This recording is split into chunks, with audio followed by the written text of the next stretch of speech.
मिले हो तुम हमको बड़े नसीबों से, चुराया है मैंने किस्मत की लकीरों से।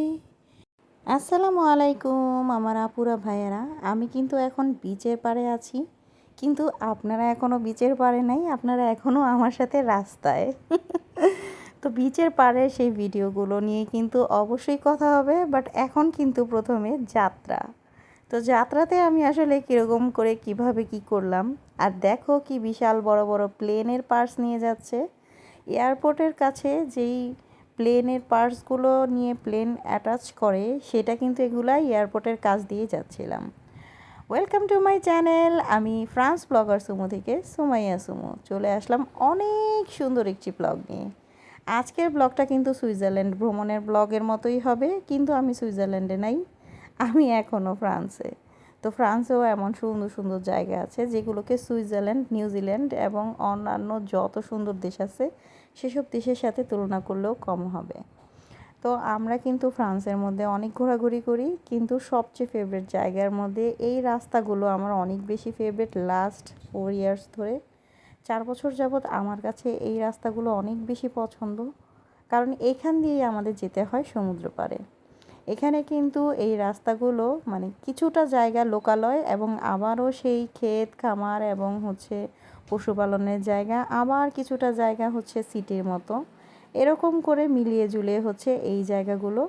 তো এখানকার সিটিগুলো আমার কাছে অনেক বেশি ফেভারিট, অনেক ভালো লাগে, কারণ এখানকার যে সুন্দর যে লুক, সে যে ভিউ, কি বলবো, যে এইগুলো আসলে চোখ মানে জুড়ায় ফেলে। সবুজ আর সবুজ চারপাশে যে সৌন্দর্য কাকে বলে, প্রকৃতির সৌন্দর্য মনে হয় যে হাত দিয়ে গুছিয়ে সাজিয়ে সুন্দর করে রেখেছে। তো সেই সুন্দর জায়গাগুলোই আজকে কিন্তু আমি এখানে শেয়ার করব। আর আমার এই জায়গাগুলো আমার কাছে ফেভারিট, আমার মনে হয় আমার আপু ভাইয়াদের কাছেও অনেক ভালো লাগবে।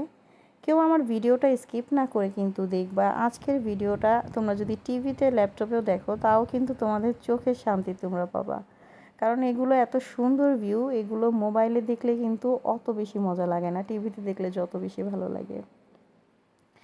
তো আমি যাচ্ছিলাম যে বিচের পাড়ে, লাস্ট একটা ব্লগে আমি বলেছিলাম যে আমার বিচের পাড়ে যাওয়ার যে প্রিপারেশন সেগুলো দেখালাম।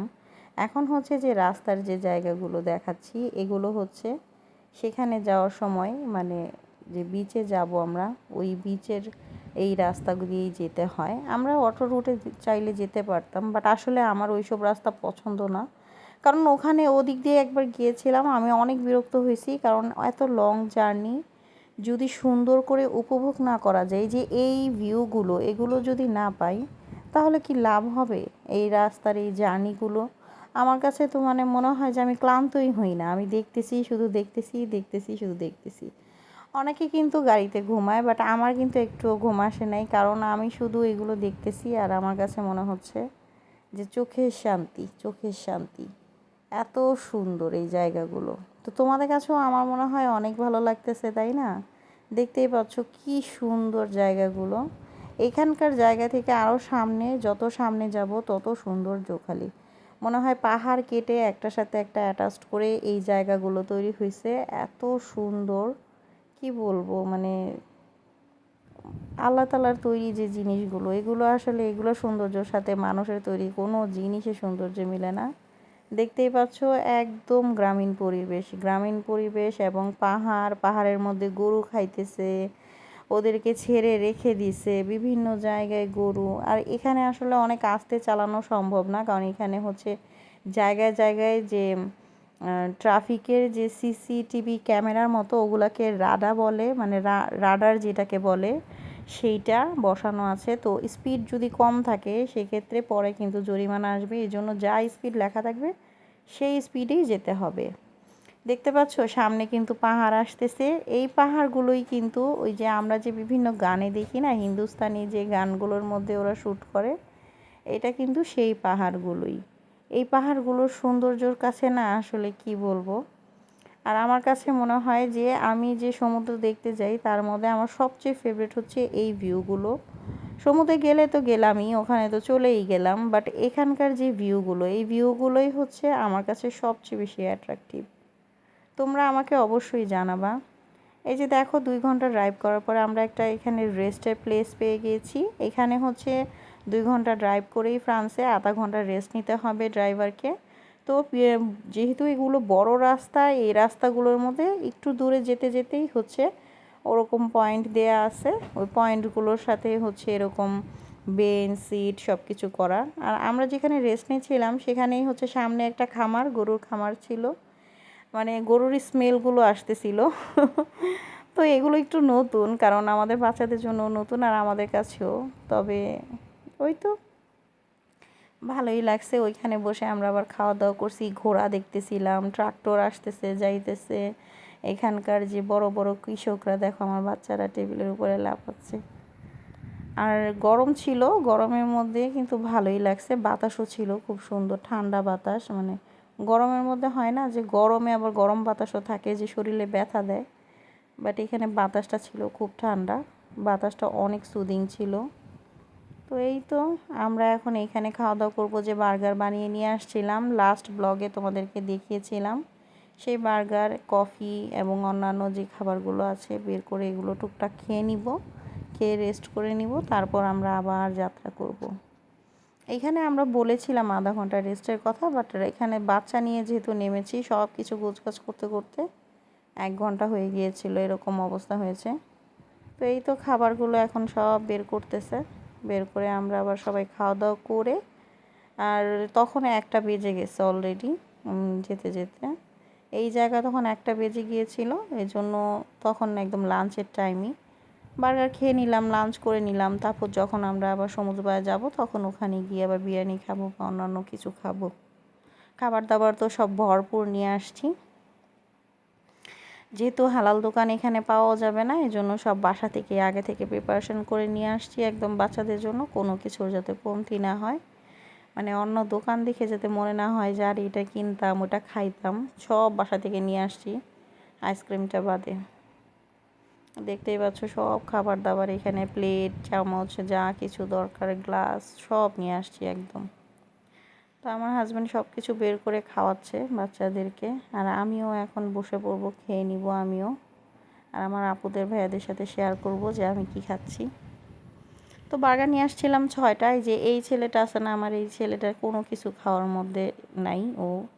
ওরে দিয়ে দেবো খালি দুধ ভাত খাইতে, ও দুধ ভাত খাবে, ও কোনো খাবারই খেতে পারে না, যা দেই তাই ওর ঝাল লাগে। তো এই অবস্থা, আমিও এখানে খাওয়া দাওয়া করতেছি। আর কোকা নিয়ে আসছিলাম, কোকাটাও হচ্ছে ভালো হয়েছে, নিয়ে আসছি। বাচ্চারা ওইটার লোভে আর কি যতটুকু খাইছে। তো এখানে খাওয়া দাওয়া করার পরে সবাইকে একদম ক্লিন আপ করে সব কিছু কমপ্লিট করে তারপর আমরা আবার ড্রাইভ করব, প্রায় 500 কিলোমিটার যেহেতু, এই জন্য। তো খাওয়া দাওয়া শেষ, এখন সব গুছগাছের পালা। এখন আমরা আস্তে আস্তে সবাই বের হয়ে যাওয়ার চিন্তা করতেছি এখান থেকে, কারণ এখানে যদি দেরি করে ফেলি তাহলে রাস্তায় তো আরও সময় লেগে যাবে। এই যে এখন কিন্তু এই যে আমাদের সামনেই হচ্ছে ওই খামার থেকে যে গরুর খামার দেখালাম, যেখানে বসে খেলাম, ওই রাখালে এখন ট্রাক্টর নিয়ে বের হয়েছে, এখান দিয়ে আমাদের সামনে দিয়ে বের হলো। তো এমন এমন মুহূর্ত, ওই মুহূর্তে এসে দেখা যাচ্ছে ভিডিও করতে পারি না, বাচ্চা কাঁদতেছে, এই হইতেছে সেই হইতেছে। তো এই যে দেখো ট্রাক্টরগুলো কেমন, এখানকার কি যে সুন্দর দৃশ্য, দৃশ্য দেখলে একদম চোখ জুড়ায় যায়। তোমরা উপভোগ করো।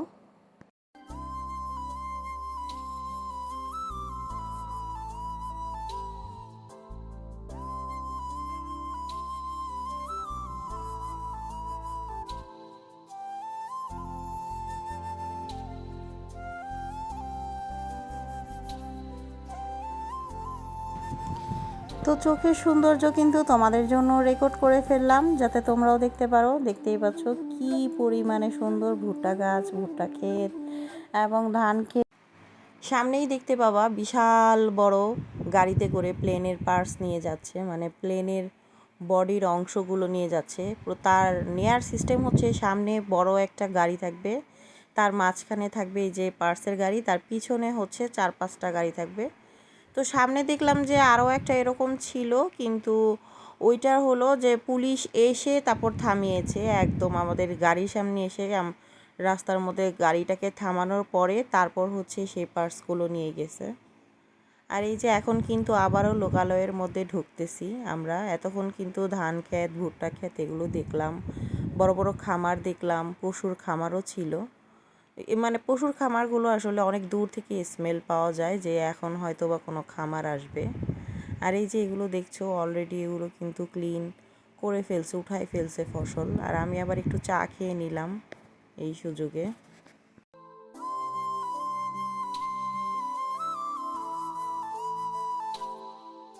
এখন আবার একটা বিশাল বড় প্লেনের পার্স যাচ্ছে, এই যে দেখতেই পাচ্ছ হলুদ গাড়ি এবং এই যে পুলিশের মোটর সাইকেল এদের সাথে নিয়ে আর কি যায়।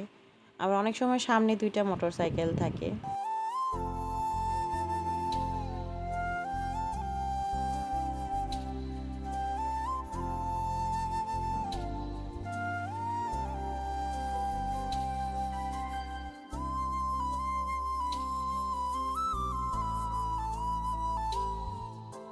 তো আমি অনেক আগেই শুনেছিলাম যে ফ্রান্সে যখন এরকম প্লেনের পার্টসগুলো যাতায়াত করে তখন বড় বড় যে ল্যাম্পপোস্ট আছে এবং ইলেকট্রিক তো থাম্বাগুলো খুলে ফেলে যাতে এই বড় বড় পার্টসগুলো নিতে সুবিধা হয়।